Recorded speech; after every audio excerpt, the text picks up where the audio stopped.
ಅಂದರೆ ಆ ಚಂದ್ರ ನಿನ್ನ ಮುಖದಲ್ಲಿಯೇ ಮನೆ ಮಾಡಿದ್ದಾನೆ. ನಿನ್ನ ಮುಖಾರವಿಂದವನ್ನು ಕಾಣುತ್ತಾ ಇರುವ ಹಾಗೆ ಶಶಿಯ ಪ್ರಭೆ, ಆದ್ರಿಂದ ಶಶಿವದನೆ ಅಂತ ಕರೆದೆ. ತೊಂದ್ರೆ ಇಲ್ಲ ಬಿಡಿ, ನಿನಗೆ ತೊಂದರೆ ಇಲ್ಲ ಇದ್ರೆ ಇವತ್ತು ನಮ್ಗೆ ಯಾವ ತೊಂದರೆಯೂ ಇಲ್ಲ. ಮಾತಿಗಲ್ವೇ? ಪರಿಚಯಕ್ಕಷ್ಟೇ. ನೀನ್ ಯಾರು? ನಿನ್ನ ಹೆಸರೇನು? ಅಪ್ಪ ಅಮ್ಮ ಯಾರು? ಊರೆಲ್ಲಿ? ಇಲ್ಲಿಗೆ ಯಾಕೆ ಬಂದೆ? ಎಲ್ಲಿಗೆ ಹೋಗುವಳು? ನಿನ್ನ ಪರಿಚಯ ಹೇಳ್ತೀಯ? ಹೇಳ್ದೇನಂತೆ ಹೇಳ್ಬೇಕು. ಕೈರವ ಅಂಬಿಕನೋ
ಮತ್ತೇನಿಲ್ಲ ಹೇಳಲಿಕ್ಕೆ.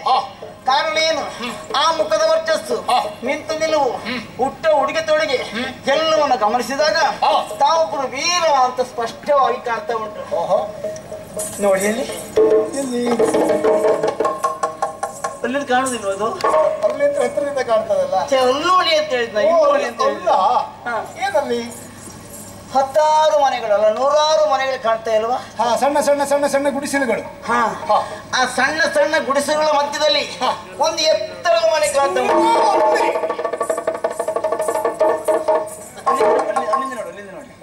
ಸರಿ ಕಾಣ್ತದೆ. ಎತ್ತರದ ಮನೆ ನೀರು ಉಂಟಲ್ಲ, ಸರಿ ಈಗ ಸರಿ ಕಾಣ್ತದೆ.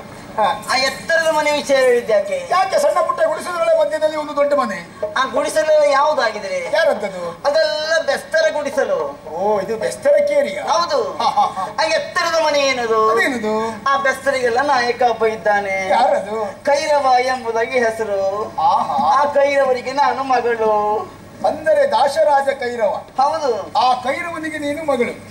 ನಿನ್ನ ಹೆಸರು ದಾರಿಕಾ ಅಂತ. ದಾರಿಕಾ, ದಾರಿಕೆ, ಒಳ್ಳೆ ಹೆಸರು. ಸರಿ, ನನ್ನ ಪರಿಚಯ ಸರಿ. ತಾವ್ಯಾರು? ತಮ್ಮ ಹೆಸರೇನು? ಇಲ್ಲಿವರೆಗೆ ಬರುವರ ಕಾರಣ ಏನು? ನೀರು ಬೇಕಿತ್ತ? ಮೀನ್ ಬೇಕಿತ್ತು. ಹೌದಾ?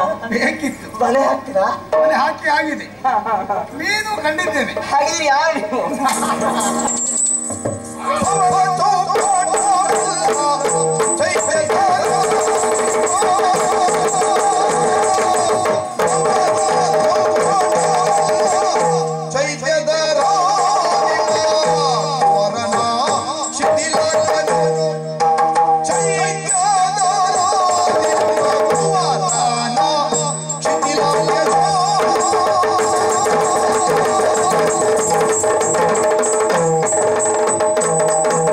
ಕುವಲಾಯ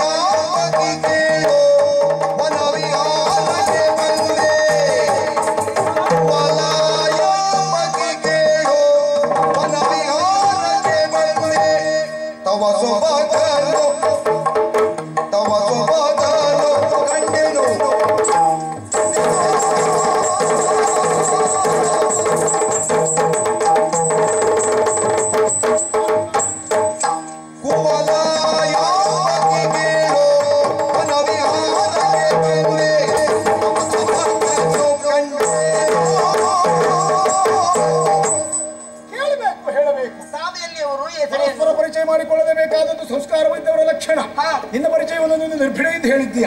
ನಾನೊಬ್ಬ ಜನಸಾಮಾನ್ಯ ಎನ್ನುವುದಾಗಿ ಭಾವಿಸಬೇಕಾಗುತ್ತೆ. ಗೊತ್ತಾಗಲಿಲ್ಲ ನೋಡಿದ್ರೆ ಅಲ್ವಾ? ಹುಟ್ಟಿದ್ದು ತೊಟ್ಟಿದ್ದು ಅಯ್ಯೋ ಅಯ್ಯೋ ಏನು ಹೊಳಪು ಉಂಟು ಅದಕ್ಕೆಲ್ಲವ. ಕೇಳಿರಬಹುದು ನೀನು. ಯಾವುದು? ಛೇದಿಯ ಹೆಸರನ್ನ. ಅಯ್ಯೋ ನಮ್ಮದೇ ಅಲ್ಲವೇ? ಆ ಛೇದಿಯನ್ನ ಮೊದಲು ಆಳುತ್ತಾ ಇದ್ದವರು ಸುಬದ ಮಹಾರಾಜರು. ಸುಬದ? ಹೌದು. ಈಗ ಅವರಲ್ಲ.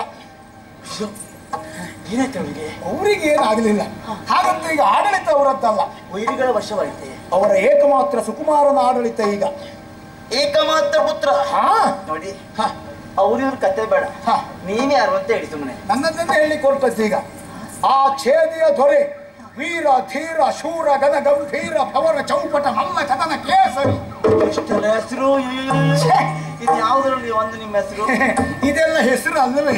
ನಮ್ಮ ಕಾರ್ಯದಕ್ಷತೆಯನ್ನು ನೋಡಿ ನಮ್ಮವರೆಲ್ಲ ಸೇರಿ ಕೊಟ್ಟಿರುವಂತಹ ಬಿರುದು ಭಾವನೆಗಳಿದೆ. ಸಣ್ಣ ವಯಸ್ಸಲ್ಲಿ ಎಷ್ಟೆಲ್ಲ ಬಿರುದು ನಿಮಗೆ. ಗಳಿಸಿದ್ದನ್ನು ಉಳಿಸಿಕೊಳ್ತೇನೆ ಎನ್ನುವ ವಿಶ್ವಾಸ ಉಂಟು. ಕೆಲವು ಹಣ್ಣಾಗಿ ಹೆಚ್ಚಿಗೆ ಹಣ್ಣಾಗ್ಬಿಟ್ಟು ಬಿರುದು ಹೋಗ್ತದೆ. ಇದು ಹಾಗಲ್ಲ, ಅದಲ್ಲೇ ಇರುತ್ತದೆ.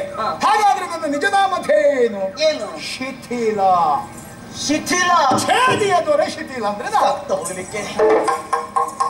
ನಾನೇನ್ ಮಾಡಿದ್ದೇನೆ ನಿನಗೆ? ನಿಮಗೆಲ್ಲ ಸತ್ತು ಹೋಗ್ಲಿಕ್ಕೆ ಅಂತ ಶಾಪ ಹಾಕ್ತೀಯಲ್ಲ. ನನ್ನ ಬುದ್ಧಿಗೆ ನಾವು ಹೊಡ್ಕೊಂಡಿದ್ದು ಸತ್ತು ಹೋಗ್ಲಿಕ್ಕೆ ಅಂತ. ಯಾಕೆ? ಏನಾಯ್ತು? ಗೊತ್ತಾಗದೆ ಹೋಯ್ತಲ್ಲ. ತೊಂದ್ರೆ ಇಲ್ಲ, ಈಗ ನನಗೆ ಗೊತ್ತಾಯ್ತಲ್ಲ.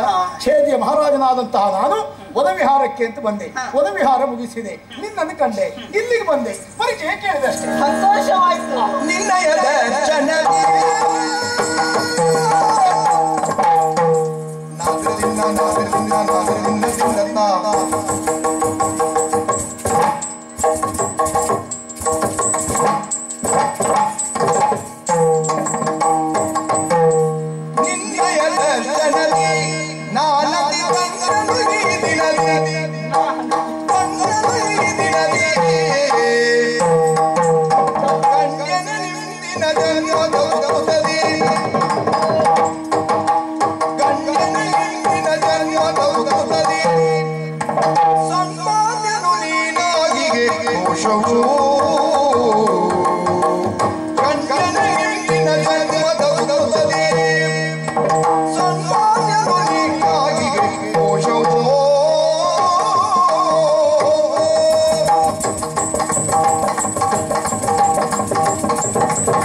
ನಿಮ್ಮನ್ನ ಕಾಣಬೇಕು, ದರ್ಶನ ಪಡೆಯಬೇಕು ಅಂತಾದ್ರೆ ನಮ್ಮಂತರು ಅರಮನೆ ಬಂದರೂ ಒಳಗೆ ಪ್ರವೇಶಗೊಳ್ಳಿಲ್ಲ. ಹಾಗಾದ್ರೆ ಅಯಾಚಿತವಾಗಿ ಆಕಸ್ಮಿಕವಾಗಿ ನಿಮ್ಮ ದರ್ಶನ ಈ ಜನ್ಮದ ಪುಣ್ಯದ ಫಲ ಅಲ್ಲ, ಜನ್ಮ ಜನ್ಮಾಂತರದ ಪುಣ್ಯದ ಫಲವಾಗಿ ನಾನು ನಿಮ್ಮನ್ನ ಕಂಡೆ. ಹೆಚ್ಚೇನು ಈ ಲೋಕದಲ್ಲಿ ಗಣ್ಯ ಅಂತ ಅನಿಸಿಕೊಂಡವರು ನಿಮ್ಮಂತ ಗಣ್ಯನ್ನ ಕಾಣುವುದಕ್ಕೆ ನನ್ನಂತವರಿಗೆ ಅವಕಾಶ ಸಿಕ್ಕಿತಲ್ಲ, ನಾನೀಗ ಧನ್ಯ. ನೋಡಿ, ಪರಸ್ಪರ ಪರಿಚಯ ಆಯ್ತು, ಸಂತೋಷವೂ ಆಯ್ತು. ನಾನಿನ್ನು ಮನೆಗೆ ಹೋಗ್ತೇನಂತೆ. ಅಂಗನಾಮಣಿ ನಿಲ್ಲು ನಿಲ್ಲೇ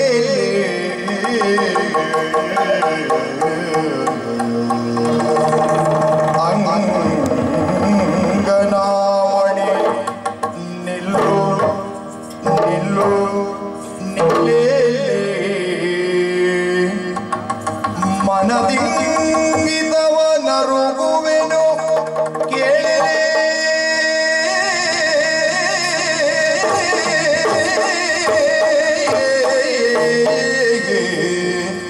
ಮನದಿಂಗಿದವ ಅರುಹುವೆನು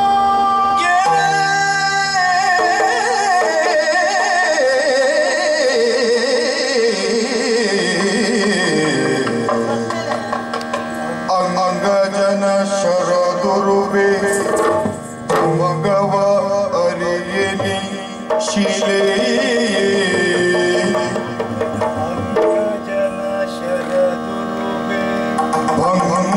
ಅಂಗವ ಅರಿಯ ನಿಶೀಲೆ ಅಂಗಜನ ಶರದುರುಬೆ ಅಂಗವ ನರಿಯ ಶಿಲೆ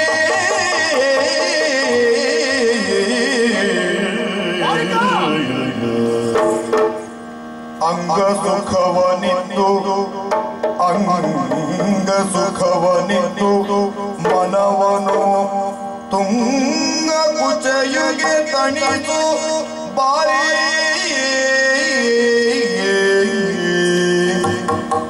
ಅಂಗ ಸುಖವನಿತ್ತು ಮನವನು ತುಂಗ ಕುಚಯುಗೆ ತಣಿತು ಬಾರಿ ಬಾರಿ ಬಾರಿ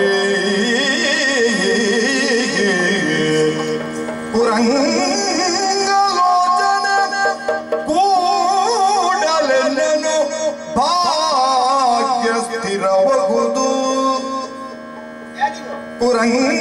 ಕುರಂಗಲೋಚನ ಕೂಡಲೆನ್ನನು ಭಾಗ್ಯ ಸಿಗಬಹುದು ಭಾಗ್ಯ ಸ್ಥಿರಬಹುದು